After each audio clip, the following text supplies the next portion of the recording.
This is a video about technology, and I grew up on computers, spent a lot of time on computers. It probably negatively affected me in some ways and benefited me in other ways. For example, I, negatively affected my physical aptitude. However, it positively affected my access to knowledge. It was a source of entertainment, and so on. So, as you can see, this is the woods near where I grew up. And at some point in college, I realized that I wanted to be working out there.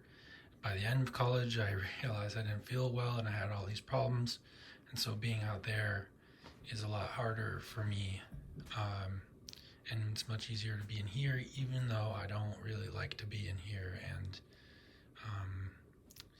this house in particular has some electrical issues and some mold and gas issues which affect my health. So, but point aside, it's a great house, blessed to live in it.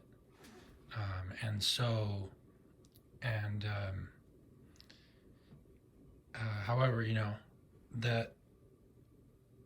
that's, I hope one day we become organized and compassionate enough to help each other out and make sure that all our houses are a good place to live in, because I think that's one reason why a lot of people stay homeless is because it's very complicated to live in a house, and it's not that good, especially if you smoke and your lungs are sensitive. You can really tell the difference. So here, this is a setup. These are speakers that I got in middle school with one of my best friends, and we threw a party and we got the DJ set, and this came with the DJ set. Then I just have kept them. They work pretty well. Same friend gave me a Steam Deck, and I paid for it for part of it. And we have SSD back there that my dad gave me, and all the USB things that came with the Steam Deck. And so this machine has been the most reliable machine. The Steam Deck right now doesn't have a monitor set up. There was a monitor there, but it was giving me issues. And this was really the best thing I've ever had in terms of a computer. I was able to play all the video games I wanted to growing up, and in this mode, in the desktop mode with the monitor. And I noticed that some games don't play without the monitor, so I don't understand computers well enough to understand why everything worked the way it did. I would just mess around, and eventually it worked, and that's how I got it to work. I really like installing games as non-Steam games and then adding them to Steam, and then that way I could play the games that I had on a CD-ROM and on the Steam Deck, like Tony Hawk Pro Skater 2, the original one. And so this is my setup here, and a notebook as a pad. It's not very good for your wrist because it doesn't have the support that it needs, but it's just what I used. And so here, this is the machine that I worked on for most of my life, and it's a MacBook. Not for most of my life, but just since I graduated high school. When I graduated high school in 2013, I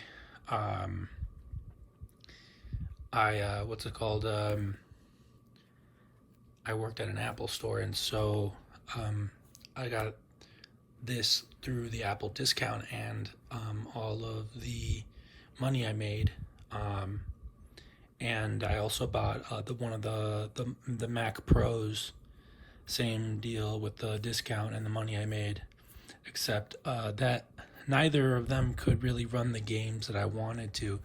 The Mac Pro did run some games, but it wasn't really made to game on.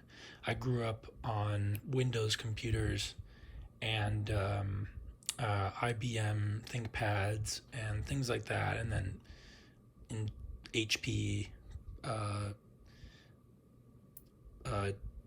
laptops and desktop towers. So, so then Apple was a new thing, and although I had iPods and things like that, and so that's how I was able to, and I was passionate about technology, and so and would help friends. A friend was looking for a computer, and I went in and convinced him to buy a MacBook, and so that's someone had said, "Oh, you should work here," and so anyway, so that's how I got to work at Apple Store right after high school, and how I got the discount and I bought this machine. It's been helpful for all the things that I did. Eventually, I was convinced recently, probably within the last couple years, last year, to install another operating system on here, which is a free operating system that is Triskel. And so this video also is about talking about free software and the pros and the cons, the consequences. And so one of the things that happened to me with installing the software is, well, one, avoids your warranty, so you don't really want to install the software unless you know, this is an older computer, so I felt comfortable with it, and I felt like I didn't have any purpose in life, so I just went with it. However, it was very difficult, and I didn't know how to save the information. So be careful, because you want to make sure all the information is saved, and that before you move the information, that the hard drive is properly formatted. So format the drive before you put anything on it, because format means erase. If you erase anything on it, that's bad. So before you put anything on it, when it's empty and there's nothing in it, you format it to the format you want, and then transfer the files over. And it requires a lot of reading and know-how. So, and that's just how it is with computers. You just have to know what you're doing, and some people know very well and some people don't. And so one of the things about this is that this operating system doesn't support the Wi-Fi chip in this laptop. So then you have to buy the little USB, or you have to have a Ethernet. And so this doesn't have Ethernet, so you need to get the Ethernet cord, which I had just like like something like this, but with the opposite. And this is for an iPhone. This is what I use to upload the videos as fast as I can. And so before I get into the details of the operating software, I'd like to talk more about this computer. This computer has some problems now because I ran video games on it, and with the Mac operating system. And this computer, these Apple computers, are not designed to be gaming computers because they're just so thin. They overheat, and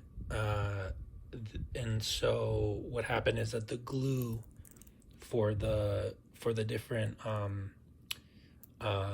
pieces, like this letter here, would fall off, and so I'd play like Medal of Honor, Allied Assault, and things like that on here, and some letters that I would have to press all the time, they would start to fall off. So not good. And so what that really negatively affected the experience of this. And so just to be warned with gaming on MacBooks, the Mac Pro, the Tower one, that one, the one that looked like a cylinder, that one could run some games, but even so, it seemed to have a negative effect on it. So then,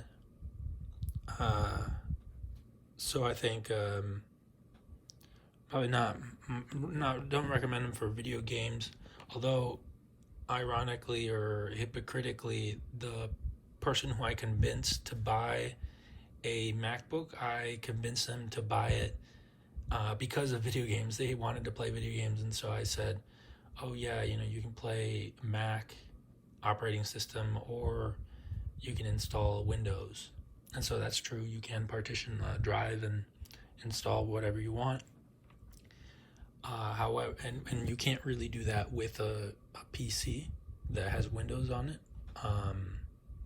because they don't have a easy to install Mac operating system for those machines. It only comes with their machines. And so that's what I said to convince him. But in the end, he got an Alienware computer that served his needs. So Apple computers, I do like them, and I've grown to like them. They have their ups and downs.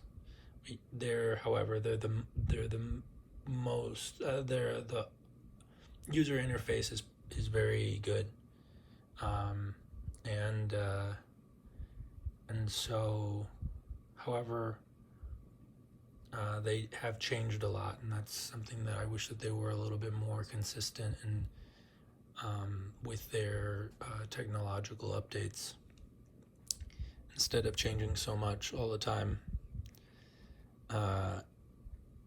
That is this machine. The operating system that's running inside this machine is called Triskel, and it is very kind of simple.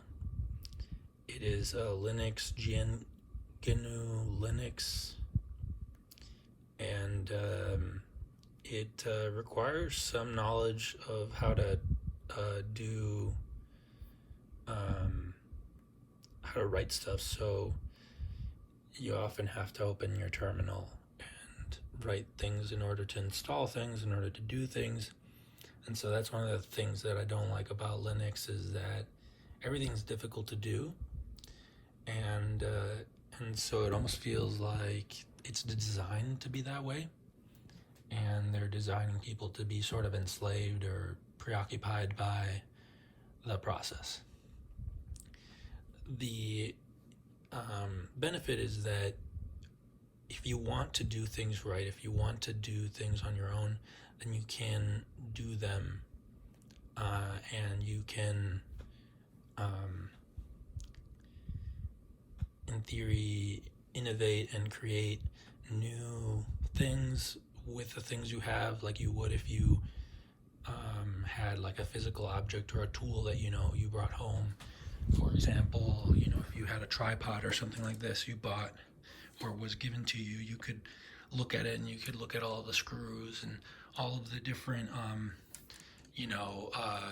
the different pieces, and then you could make your own if you wanted to, or change it, or do so that's the nature of buying products in this life, and that's how many inventors live.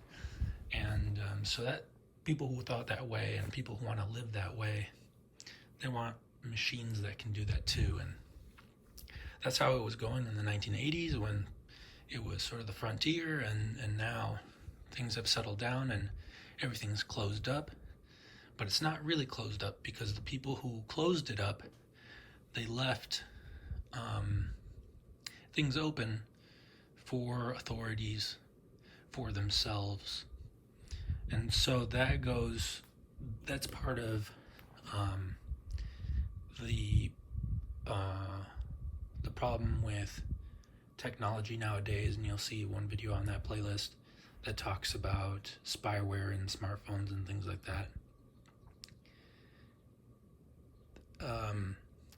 They'll People like Richard Stallman and many of his followers will talk about that this operating system and other systems like it are the best for privacy. And so I think what's occurring is that there's a difference here, because in the Mac OS operating system, you're less likely to be hacked by some person. And now, people like to distinguish hacking versus cracking. So they make these weird distinctions in order to create a more hospitable environment for coders and for people to just find meaning in life and feel good and not feel like they're being demonized. And so a hacker in that world is someone who's creatively thinking. And then a cracker, that's what most people think is a hacker, is a person who's trespassing, getting into things, taking things, cracking. So crackers, they're not probably going to get into your Mac OS operating system.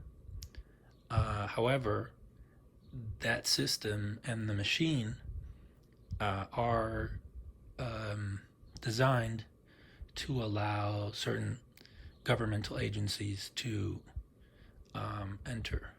And that's just a security protocol that is in there, that's arranged between the companies and the governments, not just Apple, but Intel and all these people that run the machines. And so in this situation, if you belong to a persecuted minority, if there's a global conflict or a regional conflict and the government, the major governments like the US and the governments in the EU are persecuting you and your people, then that surveillance system is a hazard, is a danger. And people might scoff at that and say, oh no, but then you just remember what happened in Germany, and how that country was targeting people. And then in a very modern country with a lot of technology. And so then but then you have the opposite, which people don't really talk about, which is that a system or environment like this doesn't necessarily protect you if you don't know how to use it. Because once you live in a free environment like this, you're entering a world where people are constantly learning how to hack and crack. And so the chances of you getting cracked by random strangers is probably now increases.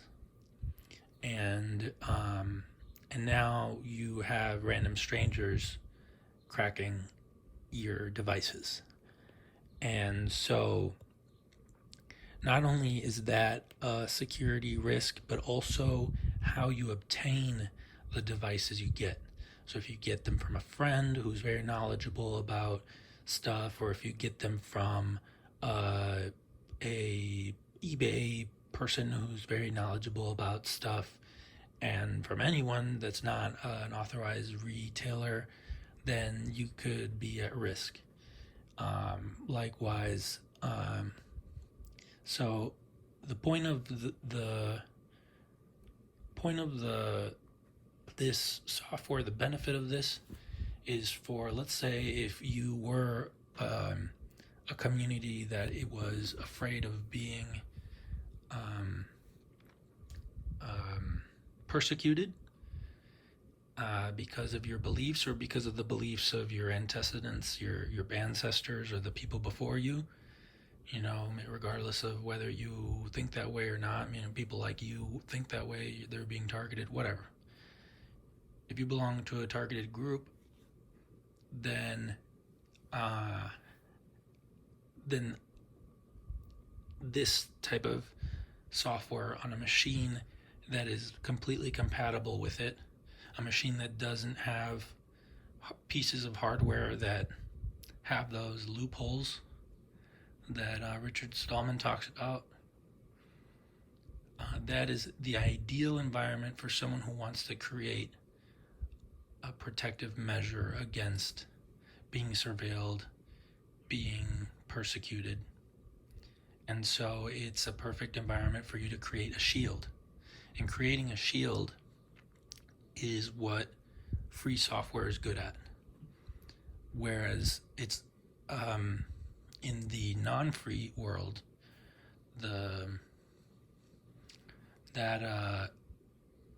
you have no shield. You're always open to the authorities. And so you can trust the authorities, or you can be surveilled by the authorities, or perhaps some other people with power within the companies who have the knowledge, you know, voyeurism and things like that.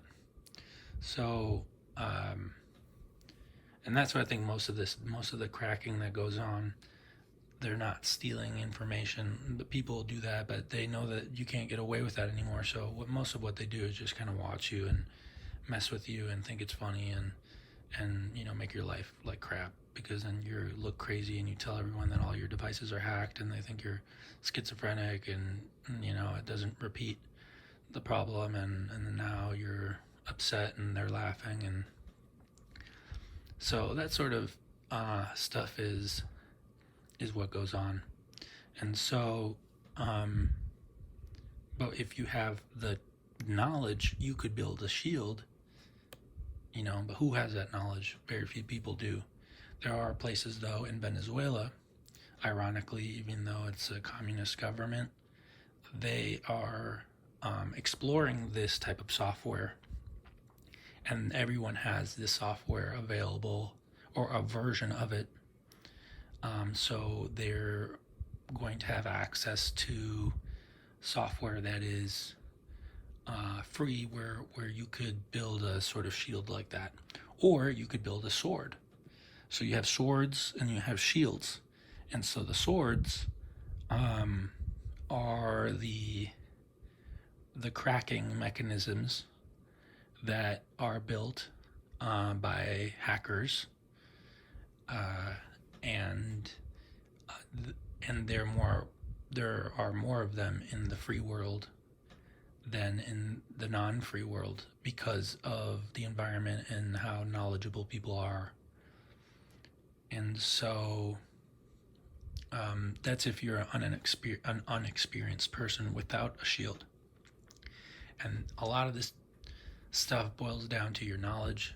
If you don't know what you're doing, then it doesn't really matter what type of computer you have, because someone could talk to you, they could call you, they could say, oh, do you have this, and do you have that, and oh, and have you heard about this, what do you think? And then just through that conversation, you know, they pretty much can figure out who you are, what you are, you know, but you know, all these different things that they can do. And that's why the spiritual stuff that we were talking about before is important, because that is a way to encourage peaceful behavior, and that's really what we want. We don't want to be treated that way, because eventually it's going to come back around somewhere or another, and someone's going to do it to us. If that's the way, that's the sort of rule book we're playing by. And so that's free software. It's got some benefits, and then this is also technology, and it's worth mentioning. So I sold the Kawai K5000W because I was struggling to make music and I didn't want to be attached to things. And then and funny story was that I actually had bought that synthesizer with the help of my friend too. Um, and so this is the Kawai FS 730, and it's got, you can listen to the demo song on the website. This was my grandma's, and so lately I've been experimenting with using BandLab or something like that on iPhone, and then listening to this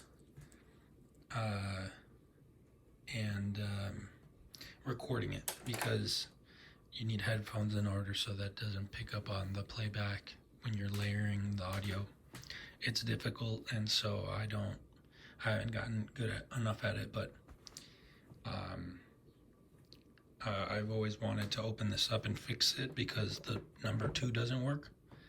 So hopefully I'm trying to do that one day.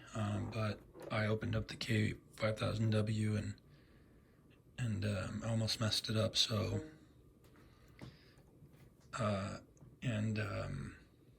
so I wouldn't want to do that with this.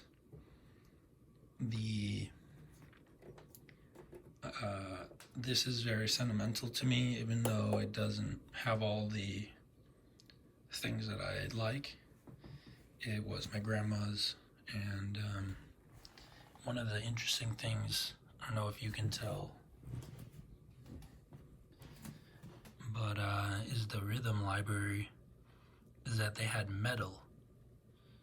So they already, at this time, when this device came out, they had an idea of what metal rhythm was. And so that's the technology. The cell phone that I have is had to recently purchase because the last cell phone broke, and I like to keep it old school because I don't like the LiDAR that the newer iPhone models have, because I take a lot of photos of insects in the wild, and I don't like to have a camera that emits signals. I'd rather have a camera that is passive and is consuming, or it's just observing. It's not emitting anything. And so I chose the iPhone XS, which I think is funny because it's excess. It's like consumerism and excess. However, this device is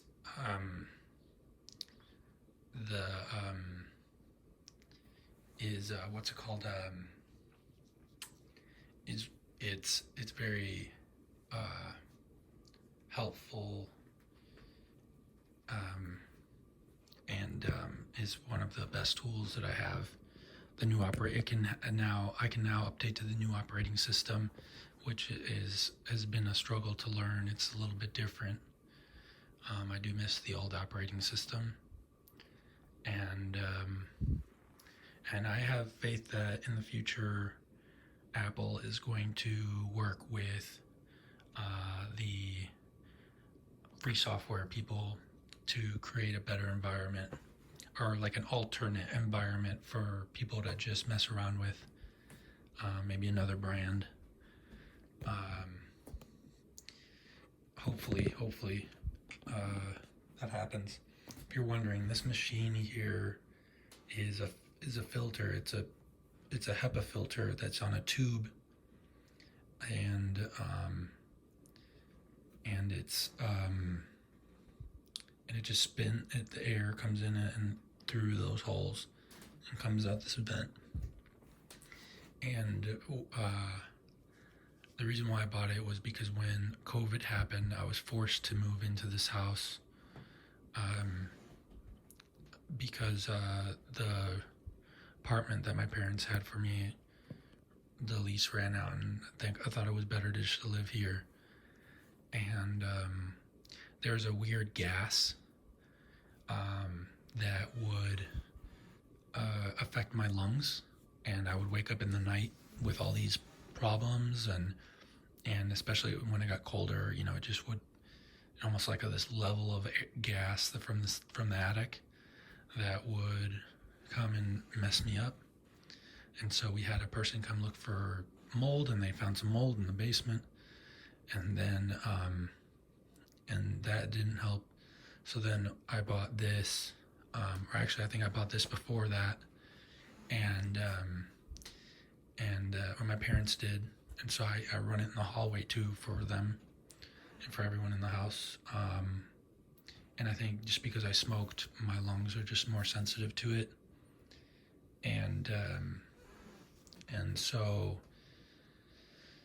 it helped at first, and then eventually it stopped working as well, and so then I tried to change the filter, and it came back with some problems, and I've smelled like weird things in it, so I feel as if someone put stuff there who was mad at me, and so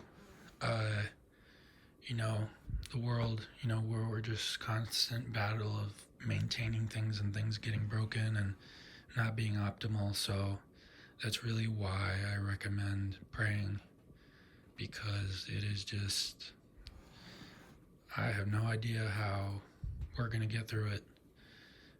Some people know, but they just have to be motivated to help others. And I hope that one day I can feel better and can learn more ways to help myself. That is hopefully the future. We're going to be more compassionate, more considerate, and the knowledgeable people among us are going to help us get through it, and eventually we're going to become those knowledgeable people, and it's just going to be a chain reaction that's going to benefit everyone. I hope. So, peace. Hope you have a good time. Thanks for watching. Bye.